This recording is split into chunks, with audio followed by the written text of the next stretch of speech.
Bonjour très chers téléspectateurs et bienvenue à une autre émission sur le frère et sur son ministère. Chers téléspectateurs, cette semaine nous vous présentons un personnage pas comme les autres. Une des rares personnes ayant vu le papa du frère par Solomon Tane. Une des rares personnes qui a vécu l'œuvre à la phase 0, à la phase 1, à la phase 2 et nous sommes à la phase 3. Il s'agit bel et bien du pasteur Adjime Moses. Bonjour Papa Adjime. Yeah, Jack, good morning. I thank God that I can be here today so that we share on this program. Thank you very much. Merci beaucoup. Encore Adjime, dis-nous un peu, qui est Adjime Moses? My names are Adjime Moses EJ. I am the Director of Finance for Christian Missionary Fellowship International. A missionary based here at the headquarters in Kume. Ok. Donc, le frère Adjime Moses, c'est notre directeur de finances de la communauté missionnaire chrétienne internationale. Comment as-tu rencontré le frère Zach? Yeah, that's a very good question. How did I get in contact with Brother Zach? I think I would have liked to take some steps behind. First of all, to say that I did not know Brother Zach before, but I heard about him. We come from the same area. I know the parents very well. By the time I got to know the parents well, Brother Zach was not around. Also that I got to secondary school at the time Brother Zach left. So I only heard about him. I left secondary school in 1969. And the Presbyterian Mission posted me as a primary school teacher to a place called Nyen around Mbengui. Coincidentally, that is where Brother Zach's father, Pastor Solomon, that's where he was. He was there as a pastor supervising a series of churches, many churches in the division.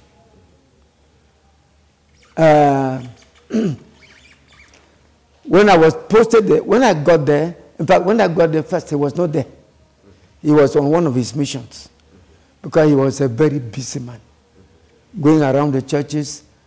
In those days, I don't know what it is now. It was a pastor of in the Presbyterian church. The pastor went around giving communion. It's when the pastor came that there was communion. So he went from place to place. So he was hardly ever home. So I got to Pastor Solomon's house in this atmosphere.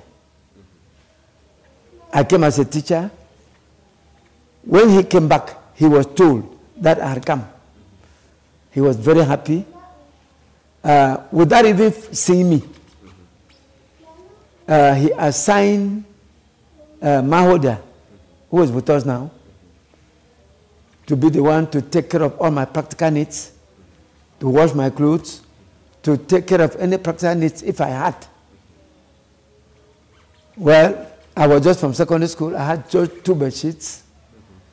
I had opportunity to stay with them in the house, but I preferred to live with my friends. So as to be free to live my life. Yes. So, just briefly, first of all, about Brother Zach's house. It was a very uncomfortable house for me.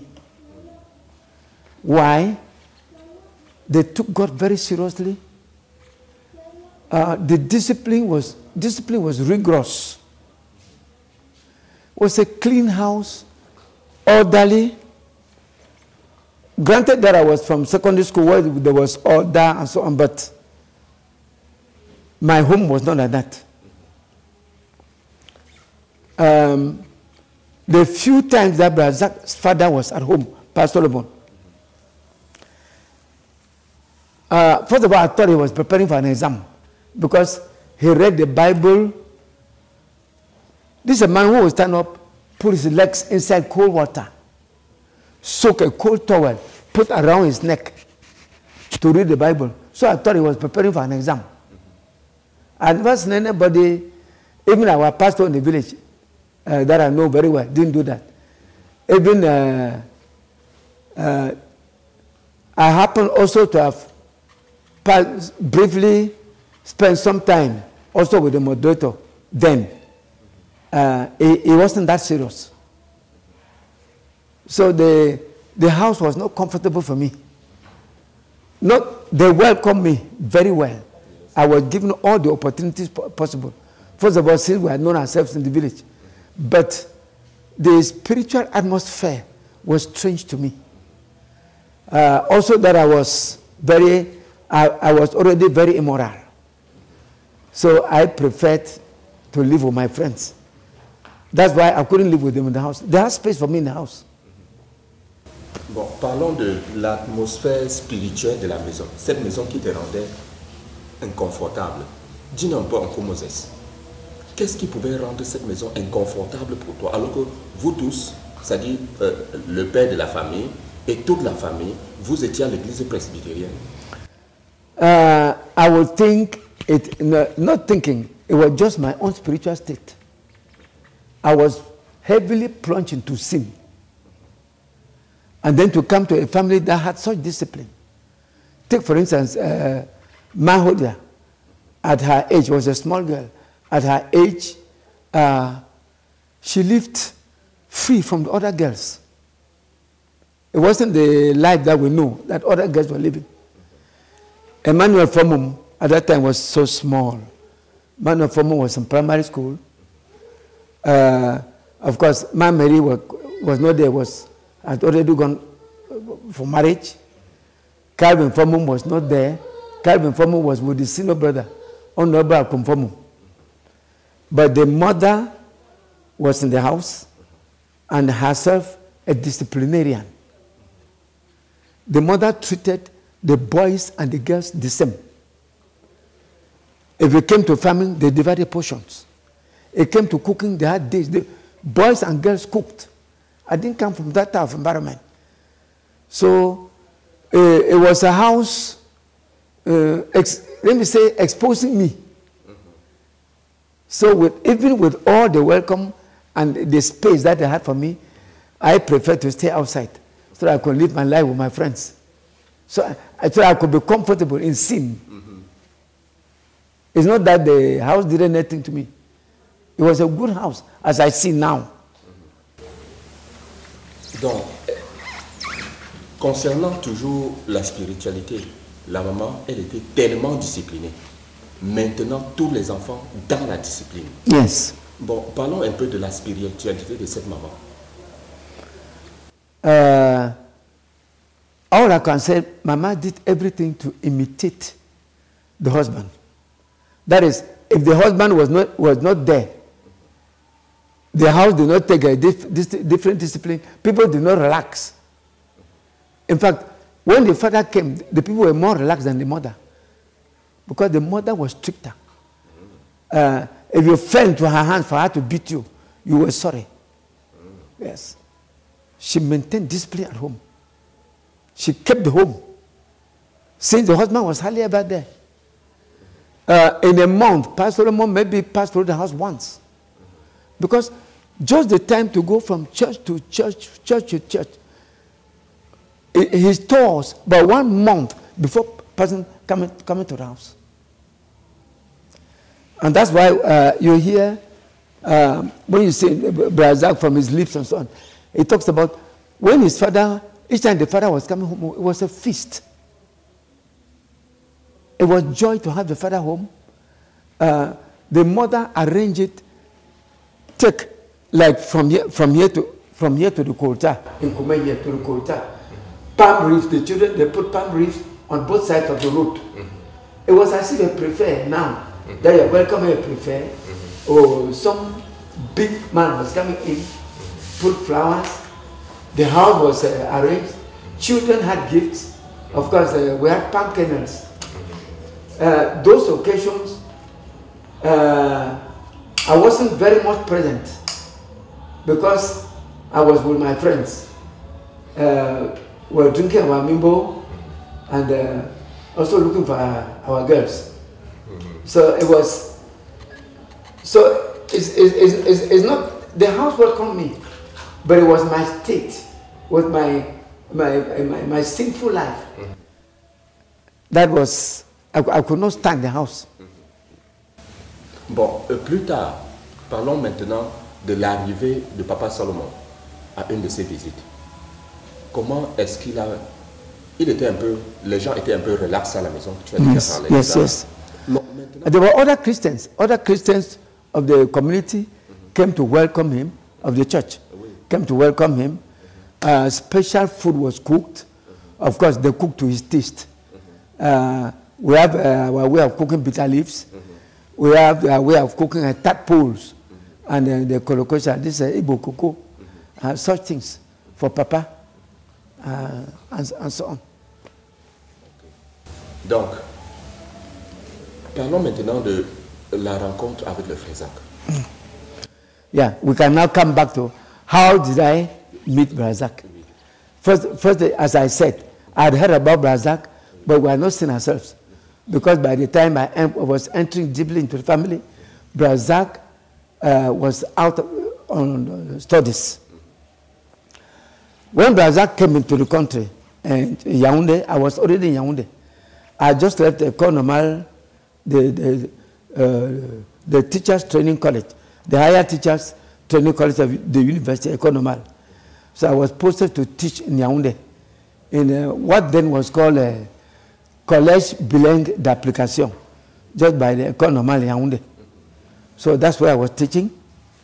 When Brother Zach came into the country, I was in the country meeting, one of the prominent people in the country meeting, and not long, I was now the president, I call it the chief of the elements in the general meeting of the elements from Batibo subdivision.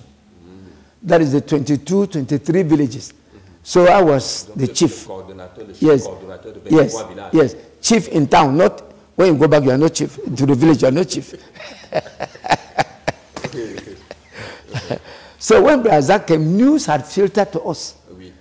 So it was pride for us that one of our sons of the soil had come with a doctor. So we were planning how we welcome him. So I went to look for him so that he knows where his country people are, so that he doesn't go astray. So I went with the goal of bringing him to the country meeting. Because it was natural. It wasn't even possible that you come somewhere and you are not with your country people. It was just automatic. It was natural. Yes. So I found myself when I met Brother Zach. By then the wife had, by that time the wife had already come. Introduced myself. He was so happy to have me. So happy. He had also heard about me. He was very happy to see me. We had some time to talk. He welcomed me. The house was open. You see, even from the first day, I was so welcomed. We talked, and I went straight to my point. Yes. To let him know that as he had just come, the Batibo subdivision people, the Mogamu people, told where we met. At Korong, our country meeting place was at Korong. It was a place that later on became became a place where they were selling these ladder cars. Ladder. So I talked to him about the country meeting and told me about the fact that we were happy to hear that he came to the country, that we were anxiously waiting for him. We were planning on how to wash the degree so that we could pour some wine on it. Yes, right. So that we should give him the go ahead. Yes. His senior brother was an executive under me in the meeting. Okay. So it was a well, we had planted well. Brazak did not say yes or no. He didn't discourage me. I don't know, we had many things to talk, but I had made my point, so we just passed over it. Just that, but before that, Brazak and myself and the wife, we went to the same church, of course. Yes. Well, Presbyterian church, went Jongolo. Yes. That first visit, I had an embarrassment from the wife. The wife asked me if I am a Christian. I was so angry. How can a communicant were with her? Yes, with him, with all of them together. Okay. We took communion together. Oui. Baptized, confirmed. I was taking communion. An old communicant. Oui. Then you're asking me if I'm a Christian. I was so angry. Mommy Priska is somebody, she takes her time. She took her time. When I was calmed down, she asked me if I'm saved. That when I just bust, I asked her, I said, saved from what? Then she wanted to know if I die now, would I go to heaven? I asked her that. I said, who can know? I said, there's nobody who can know. That the Bible says on that day, God will separate the sheep from the goat. Yes. When they noticed that I was taking it too badly, they allowed it for that time. But they didn't give up. Sister Priska never spared anybody who came to the home to just get the gospel subtly. But I want to say that... Bon, après cette première rencontre, yes. Qu'est-ce qui a fait donc, après cette question, ces trois questions de Mommy Priska, qu'est-ce qui t'a amené à revenir à la maison? Est-ce toujours ce désir, ce fardeau dans ton cœur de le voir intégrer la réunion du village? There was first of all my goal. Oui. I went there as a messenger from the village to get him integrated into the village community. So I couldn't give up that goal. I had not yet accomplished it. The second thing was that Brazak opened up to me just completely. It was just like the other family members who had known me before. So he just opened up. He welcomed me. He was interested in me. Within a short time, of course, he had known where I stayed. Sister Priska cooked food, brought to my wife, the children. We were already mixing up well. While they had their own goal, I had my own goal. Okay. Yes. So somehow, Brazak's openness, his personal love for me, his personal concern, I think my village goal became mixed up because in as much as I still had the goal, but I started being interested in Brazak as a person. One of the things I immediately saw later on was Brazak's business. So I started asking myself if there was something I could do practically to help him. I will go and take his car during the weekend to the garage. I knew a good number of mechanics in Yaoundé to check, to do things so that he could be free to do his church work. Even though it was supposed to be our church work, since we were in the same church. I will go and take the car for repairs. I will go and take the car to wash it. I will go home for some practical things and so on. Somehow, I don't know, I kept on going there. But I also want to say that meeting people noticed that I could go astray. So they had sounded a warning to me. That even though I'm going there, I should be very careful. But donc, qu'est-ce qui t'a attaché au frère? Malgré les avertissements des gens du village. Yes. truly speaking, first of all, I had been already integrated into that family. With his senior brother, of course, Honorable Conformum went everywhere with me. I didn't participate in the things that he was doing. I didn't join politics. But somehow, I just followed him. It is later on even, when I believed, that it became clear to me why I should follow him. Yes. But I was already an integrated member of the family. Donc, si je comprends bien, de même que sa famille l'avait intégré chez eux, après son retour, après ses visites, malgré le fait que tu venais pour le coopter, oui, pour l'amener au village, il t'a quand même accepté tel que tu étais, et il t'a intégré dans la famille. He integrated me straight away. Straight away. He didn't even wait to know me well. He integrated me. He just loved me personally. Anything I wanted to, he was just open.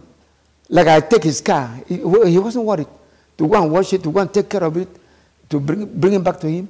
He will give me money to go do this, go and do that. Ayant cette connaissance que tu n'étais pas sauvé. No, I was not a believer. Ayant cette connaissance que si tu partais en ce moment-là, tu ne seras pas au ciel. Yes, very well. At least that was his conviction. For me, I knew that day they will separate the goat from the sheep. Because I knew that day, it's only God who will decide who is going to heaven or who is not going to heaven. I did not know that somebody can know on this earth that he is going to heaven. Because even our pastors in the village did not know that. I was in church, at our time, I was in church where at the time that even our pastors, even some of the teachers who taught us, like Jerusalem, we didn't know that Jerusalem was on earth. I didn't know that Jerusalem was some physical country on this earth. Even the pastor did not know. Ok, parlons maintenant de qu'est-ce qui t'a attaché au professeur Zachariah Kanefumo. I would say his love and concern for me as a person. He loved me deeply. No, somebody loves you can know. Ça, c'est vrai. He loved me very deeply. There were no reservations. And the more I did things for him, the more I got attached. And then I started, of course, since I was driving his car, I went his evangelistic meetings. I attended them. Somehow I liked the evangelistic meetings. The gospel was getting to me somehow. So much so that I believed so many times. I don't know how many times. Don't know whether 10 times or 15 times or more. Because each time he asked people to come forward. I don't even know whether last time I believed, so I went. I was always believing.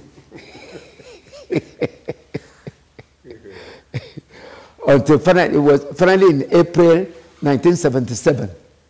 But before that, I had been following him out and believing.